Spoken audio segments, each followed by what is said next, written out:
going to be the tastiest, quickest, and most easy chuck roast of your entire life you make, and you will never go back to making it any other way. Here's what you need. You will need a chuck roast, your choice. We usually use 4 to 5 pounds, followed by the seasoning of your choice. I love Redmonds Wasatch seasoning. It is my favorite. You'll need some kind of fat, tallow, ghee, bacon grease, or avocado oil.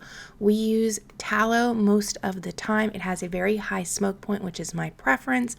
Last thing you'll need is a crock pot. You can do this in the oven if you don't have one, but the best part about this is you start it in the morning and the dinner is ready for you in the evening with less than 2 minutes of effort.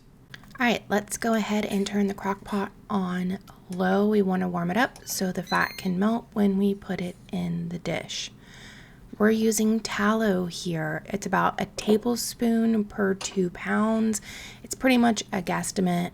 This is just enough that you want to coat the meat.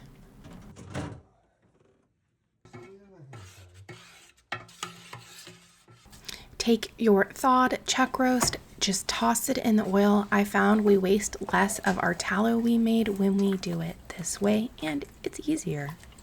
Go ahead and choose the seasonings of your choice. This is the Redmonds Wasatch. Liberally apply to each side, the edges.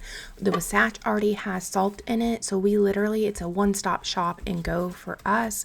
Make sure you flip it and do both sides. This is really important. I like using onion powder, garlic powder, and then the Redmond salt when we don't use the Wasatch seasoning, and you can see we're doing it pretty liberally. A quick suggestion, do a moderate amount of salt with this. When you get to the end, you can add more once you let it finish soaking up the juices, so you do not over salt it. Go ahead and set the timer on your crock pot. If you are using a standard crock pot, it takes 9 to 10 hours for about 3 to 5 pounds of meat. Because we're using this metal crock pot, it took 8 hours on low and 2 hours on high to finish this to fork tender. That's when you know, and it's going to vary depending on the type of crock pot you use. Literally, the fork test is the best test to know if it's done.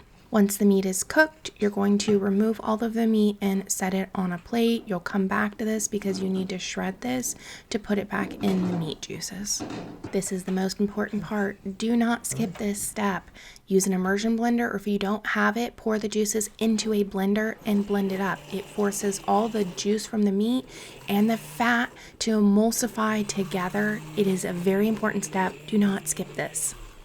Okay, last step, just shred the meat. You're going to then place it back in the crock pot 15 to 30 minutes. Before you start the timer, taste test it, see if you need to add more salt. Place the lid back on, let it simmer on low 15 to 30 minutes, and voila, you have the absolute best tasting chuck roast of your entire life.